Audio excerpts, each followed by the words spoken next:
celebrado o Carnaval de 1906 pela mesma reserva, Príncipe do Brasil.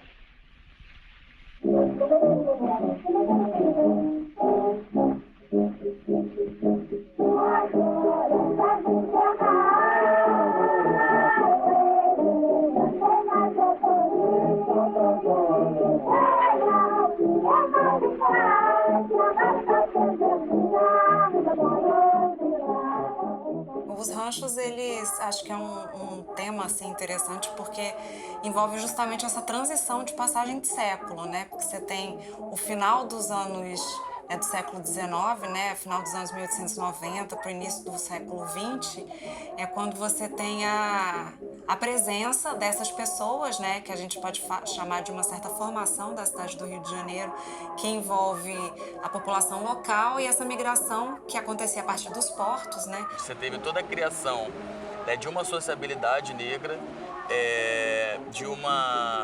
de estruturas sociais, né, institucionais negras. A partir do protagonismo, né, das classes populares, né, que obviamente cada vez que podem se manifestar no espaço público vão de alguma forma, né, dar vazão às suas insatisfações, às suas demandas, né?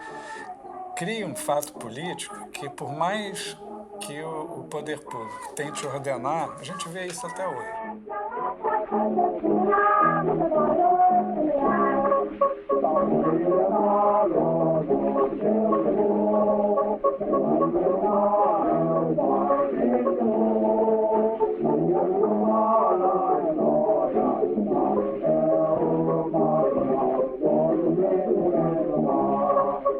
Tem toda uma relação com a própria expansão urbana da cidade que vai acontecendo nesse início do século XX. E ali os baianos, eles têm uma importância fundamental porque tem toda uma rede de sociabilidade, né, de apoio, de ajuda, de trabalho que acontece nessa região portuária, que é onde também a gente sabe pela literatura, né, dos historiadores, história cultural, literatura, os estudos musicológicos, que é onde acontece um fluxo muito grande desse encontro de influências musicais, que vem da Bahia, vem da própria cidade do Rio de Janeiro, com várias manifestações culturais também que envolvem as religiões afro-brasileiras, também um certo catolicismo popular, né? E essa população, então, ela se encontra nesse universo aqui, né, da região portuária. Você tem as casas de Angu, você tem não só os terreiros, mas você tem os locais de festividade, as sedes dos clubes recreativos, né? Você tem toda uma rede de baianas quituteiras, né? Que estavam rondando a cidade com seus tabuleiros e assim criando rede de sociabilidade, rede de amizade. Então, quando você pega para analisar a trajetória dessas pessoas que estavam aqui, você percebe que você tem uma conexão como se fosse uma grande família. Todo mundo se conhecia, todo mundo se falava de alguma forma. O Hilário Jovino, por exemplo, ele é tio do Heitor dos Prazeres, né? O Heitor dos Prazeres, que foi um pintor, foi um músico muito famoso, fundador de escola de samba, né? Então você vê que todas essas culturas negras e essas maneiras de se comemorar e de se firmar na cidade, elas estão conectadas por pessoas, né, lugares e instituições. Primeiro porque trabalhador do porto era a coisa mais óbvia. Era um dos raros setores de serviço urbano que os ex-escravizados podiam fazer. Até porque é um trabalho braçal. Então não tem nenhuma novidade no fato de que você tem descendentes de africanos e africanas que tinham sido escravizados indo para o porto, né? Até porque no Brasil o trabalho braçal ficou muito vinculado ao imaginário da escravidão. O Rio era uma cidade portuária, então evidentemente que o trabalho no porto seria majoritariamente feito por negros que descendiam de ex-escravizados. Segundo, porque é uma coisa que a gente tem que ressaltar sempre, né? Faz parte das culturas da diáspora construir as suas redes de proteção e associação. Tanto que o primeiro sindicato da história do Brasil é o Sindicato dos Homens Pretos da Estiva. Terceiro, você tem que entender que para essas comunidades africanas, a festa tem um sentido de construção de pertencimento coletivo que é enorme, né? Então, eu acho que é muito natural que esses estivadores tenham participado da criação de ranchos, tenham participado da criação de escolas de samba. A gente tem escola de samba que é criada a partir da estiva, é o caso do Império Serrano. Por quê? Porque tem um elemento que une tudo isso. E o elemento é a construção de rede de identidade e rede de proteção social.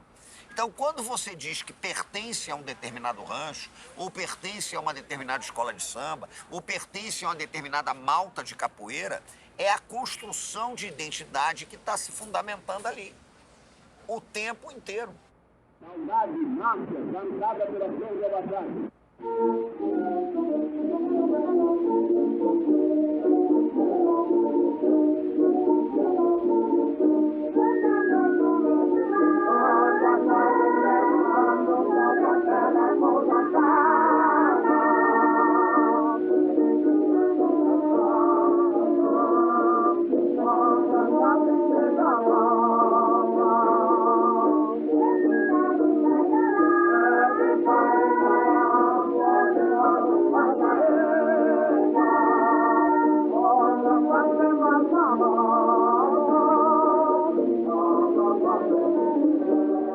Isso fica muito claro na literatura a partir de alguns personagens.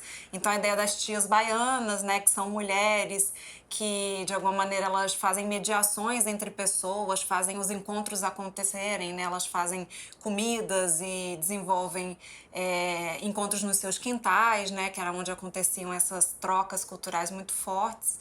Tem toda, por exemplo, o destaque do Hilário Jovino, que teria sido, né, na literatura, uma pessoa vinda da Bahia, que veio trabalhar no Rio, na região portuária, e que teria começado uma manifestação que seria um rancho de Natal, que era o que era mais habitual. E ele, na narrativa assim, né, um pouco mítica dessa história, se fala que o rancho carnavalesco ele é um desdobramento de um rancho natalino que não deu muito certo, ou assim, saía ali no Natal, mas que não tinha tanta adesão, e que aí resolveu então transferir para um período que seria o período de carnaval, que tem um feriado, a terça-feira gorda, e aquilo teve uma adesão, então se tornou um pouco essa transição de uma manifestação mais voltada para uma religiosidade vinculada ao período natalino para o período carnavalesco. Então tem também o destaque, no caso dos ranchos, o Hilário Jovino como esse personagem que é, digamos, o padrinho, né, a pessoa que inaugura, teria sido o primeiro rancho, que teria sido Reis de Ouro. E muitas vezes a gente não conhece o nome, né, a trajetória, a biografia dessas pessoas que, no final das contas, fundaram essa cidade, né? Porque a cultura do Rio de Janeiro acaba sendo uma cultura baseada na oralidade, na afro-brasilidade. A base da cultura brasileira é essa, da cultura do Rio de Janeiro. Então, né, se a gente pega esse fio da história desde o século XIX até hoje, a gente tem essas reminiscências, a gente tem essa continuidade. A gente tem, por exemplo, a Casa da Tia Ciata, né, feita pela Grace, né, que é a bisneta da Tia Ciata. A gente tem o IPN aqui, o Instituto Pretos Novos, que foi, né, descoberto uma ossada de escravizados, e eles fazem um grande trabalho em relação à memória. Você tem o Centro Cultural Zé Bonifácio, que é o atual Mucabe. Então, quer dizer, esses territórios eles ainda persistem, né? E ele persiste porque existem pessoas com biografias, histórias familiares, que fazem a história acontecer.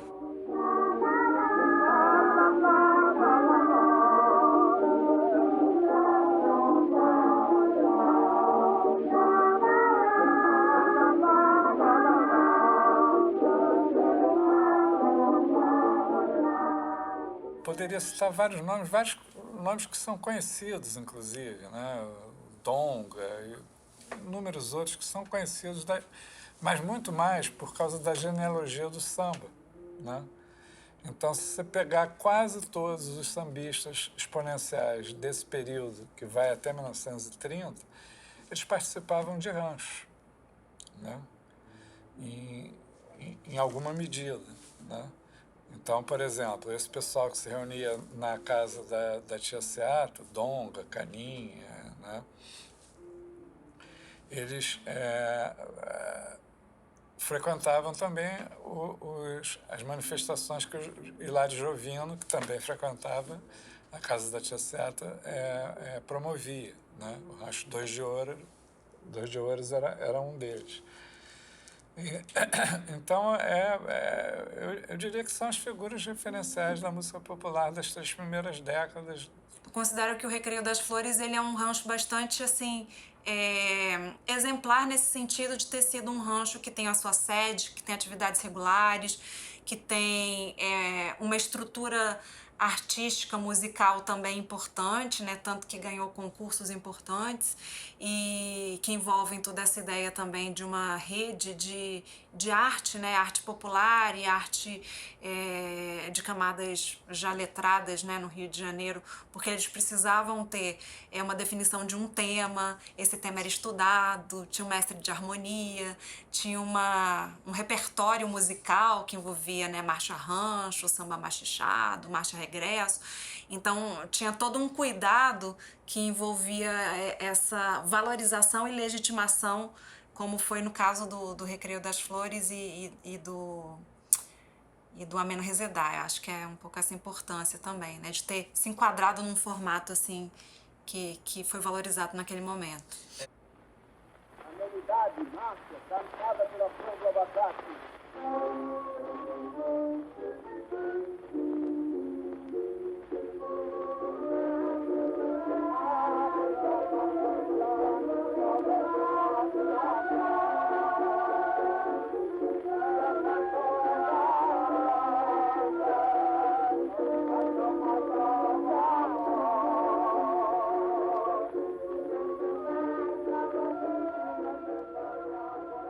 Que a gente pode pensar como esse carnaval popular, né?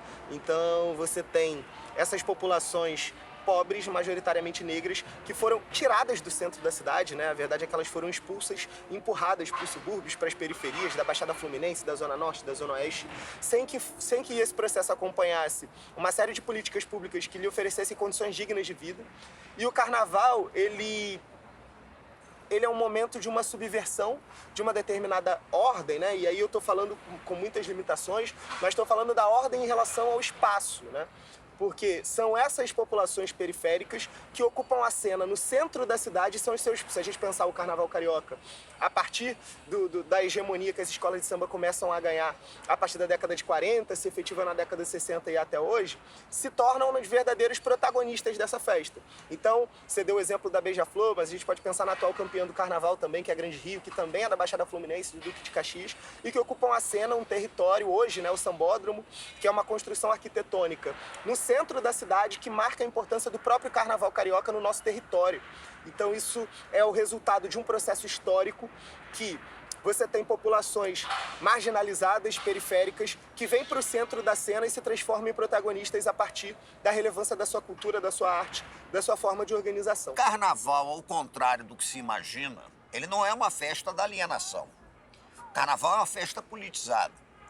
Então você vai pegar, por exemplo, os intrudos do século XVIII e você encontra referências de intrudos que criticam o vice-rei, né? Então, Dom Luís de Vasconcelos, vice-rei do Rio de Janeiro, era ridicularizado no carnaval. Você vai pegar, por exemplo, os intrudos nos tempos de Dom João VI e você vai ver que Dom João era sacaneado, sobretudo, em 2 ocasiões, segundo crônicas de época. Ou no carnaval ou na malhação do Judas, que acontecia na Sexta-feira da Paixão. Então, isso é muito politizado. As grandes sociedades, na década de 1880, levantaram a bandeira da abolição da escravatura. Então, você tinha grandes sociedades e clubes carnavalescos que desfilavam levantando a bandeira da abolição. Essa relação do carnaval com a sátira política é muito intensa. Você vai pegar, por exemplo, o Senhor, que fazia sátira política. O Senhor satirizou Rui Barbosa com uma música carnavalesca que fez grande sucesso, o Fala Meu Louro. A Bahia não dá mais coco pra botar na tapioca e fazer o bom mingau pra embrulhar o carioca. Papagaio louro do bico dourado, papagaio louro do bico dourado, tu que falavas tanto, qual a razão que vives calado? Não tenhas medo, coco de respeito. Não tenhas medo, coco de respeito. Quem quer se fazer não pode. Quem é bom já nasce feito. O coco da Bahia era o Rui Barbosa, que era baiano, tinha uma cabeça grande, né? Embrulhar o carioca porque falava muito, tá sacaneando o Rui Barbosa. O Arthur Bernardes, ele fez uma gestão extremamente tensa. Até porque a própria eleição do Arthur Bernardes foi muito questionada. Tanto que é por causa da vitória dele contra o Nilo Peçanha nas eleições de 22 que acontece a Marcha dos 18 no Forte de Copacabana, que é o marco do tenentismo, contra o Arthur Bernardes. Ele governa praticamente 4 anos em estado de sítio, o tempo inteiro. Então ele foi muito satirizado por grupos carnavalescos, satirizado por cordões, por ranchos, o tempo inteiro. Olha, se a gente voltar um pouco para trás também para reafirmar isso, em 1912, o presidente Hermes da Fonseca resolveu cancelar o carnaval porque o Barão do Rio Branco tinha morrido. Aliás, não cancelou, adiou o carnaval para o meio do ano. A população não só ignorou completamente isso, tanto que é conhecido como o ano em que o Rio teve 2 carnavais, como as pessoas satirizavam o presidente cantando "O Barão morreu, ai que bom quando será, no dia que morreu o Marechal". Então estavam dizendo, pô, se o Barão morreu, vamos ter 2 carnavais, o Marechal morrer, a gente vai ter uma porrada. Então acontecia muito isso. E 22 foi um ano muito tenso. As eleições em que o Arthur Bernardes vem ser acusado de fraude, a Marcha dos 18 do Forte, o movimento operário se articulando em luta por direitos, tanto que é o ano da fundação do Partido Comunista do Brasil. Na época a sigla era a PCB, tem todo o movimento dos modernistas. A cidade do Rio vivia uma tensão muito forte, porque também foi o ano que concluiu a derrubada do Morro do Castelo. Então, nessa ebulição toda, o carnaval, ele satiriza tudo isso. Carnaval é uma festa muito engajada. Você consegue contar a história política do Brasil a partir do carnaval.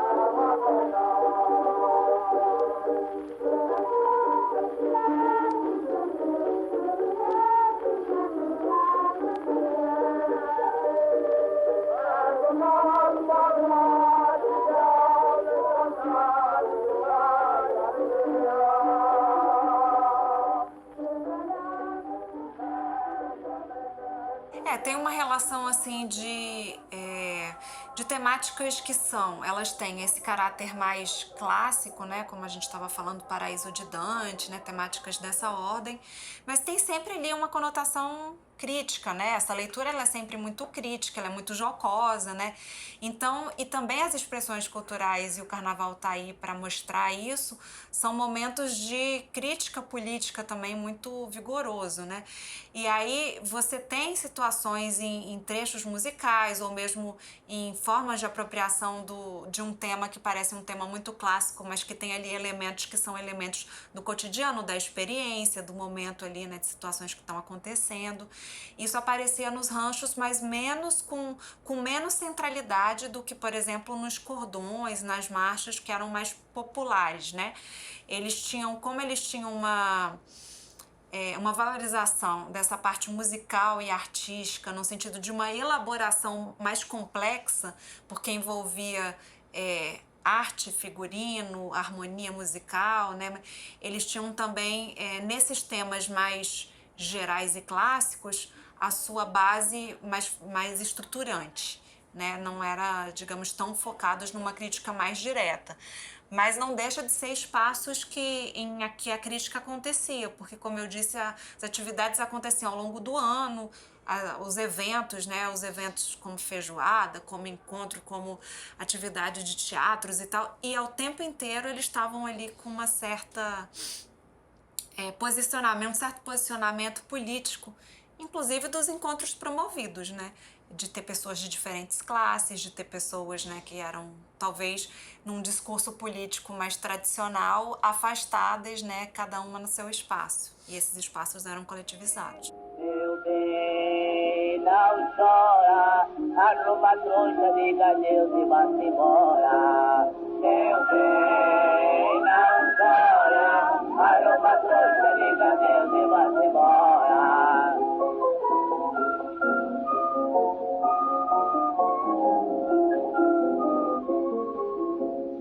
Diga adeus e vá-se embora, não pense mais em voltar.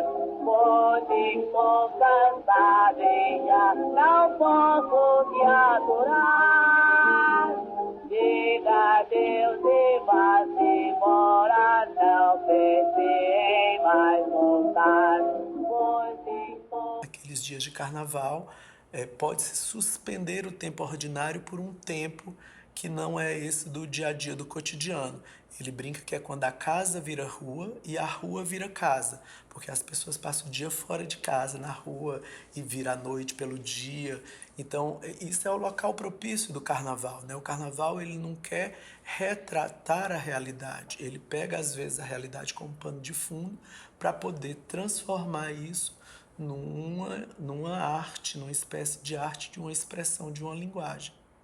E uma das especialidades do carnaval é a ideia da crítica, né? Que está presente não só nos carros de crítica das grandes sociedades, mas nas fantasias, a ideia da subversão, né? Essa ideia da subversão pelo riso que a gente tem na história. Então, os carros de crítica das grandes sociedades, eles funcionavam um pouco como essa atualização de uma crítica que estava sendo feita à sociedade naquele momento.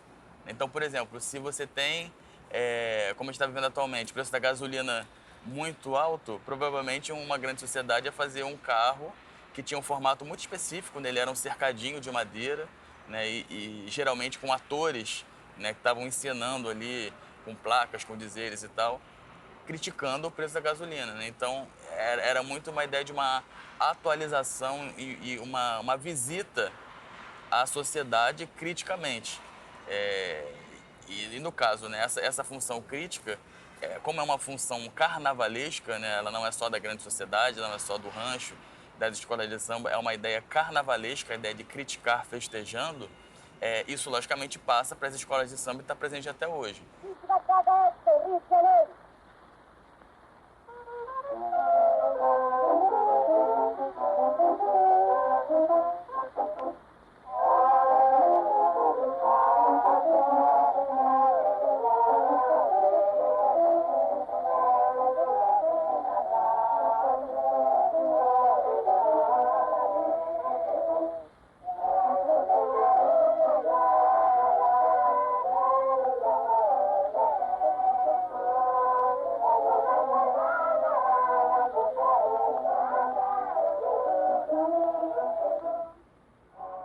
O rancho, ele vira escola de samba.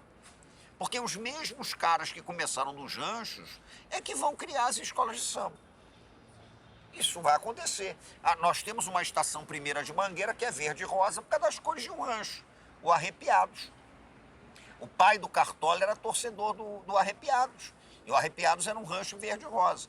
Então, quando a estação primeira de Mangueira é criada, ela é criada com as cores que homenageiam o rancho dos Arrepiados. É assim que vai acontecer. Você vai pegar, por exemplo, uma Portela. A Portela não tem ligação direta com o rancho, mas a Portela tem na musicalidade uma relação com as marchas rancho. Tanto que eu acho que o estilo de samba da Portela, que é um estilo de samba um pouco mais dolente, um pouco mais até melódico do que o tipo de samba do Estácio, do Salgueiro e tal, eu acho que isso é muita influência, inclusive, das linhas melódicas de marcha rancho. Então tá tudo ali, né? As coisas vão se cruzando. Eu acho que não dá pra gente estabelecer uma ruptura. Aqui foi o rancho, aí o rancho acabou, virou escola de samba. Não é assim. Você tem um cruzo que vai se estabelecendo ali o tempo todo. E assim como existiam outros grupos recreativos, você tem essas camadas que vão se organizar na década de 20 e de 30 e vão formar as escolas de samba, tocando samba, desfilando, né, no centro da cidade como uma forma de afirmação de cidadania, de conquista de direitos, ocupação do espaço público, etc. Elas vão ter um calendário anual também, mas a diferença delas é que elas vão pegar diferentes características que ocorriam na cidade no decorrer do tempo, vai se transformando. Então, por exemplo, as escolas de samba elas vão pegar, por exemplo, a ideia do estandarte, a ideia da bandeira, do rancho, né? Você tinha o baliza, você tinha a construção da bandeira, do estandarte anual. Posteriormente, as escolas de samba vão começar a absorver a grandiosidade das alegorias.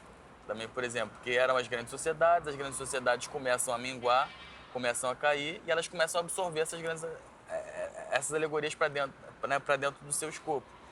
Então, as escolas de samba elas acabam absorvendo diversas características da cidade e reproduzindo isso de uma forma muito autêntica, muito nova. Tanto de uma maneira musical, né, com o samba do Estácio, com o bumbum paticumu pro gurundum, quanto de uma maneira narrativo-visual. Essas duas coisas elas vão andar junto. E por isso que eu sempre costumo falar que as escolas de samba são uma grande invenção da modernidade. Se a gente considera o movimento modernista, a Semana de Arte Moderna Paulistana, por exemplo, que está ocorrendo em 22, a gente também tem que considerar o samba carioca e principalmente as escolas de samba como uma grande invenção moderna. É muito doido a gente pensar que durante 100 anos as escolas de samba permanecem, né? Talvez sejam a instituição mais antiga do Brasil depois do IHGB, né? Então, e como elas criaram essa possibilidade de se espalhar pelo mundo inteiro, né? Hoje você tem escola de samba do Brasil inteiro, você tem no Japão, em Londres, em todos os lugares do mundo, né? Então, assim, como que a escola de samba ela conseguiu se adequar à cidade e como a cidade também se adequou às escolas de samba.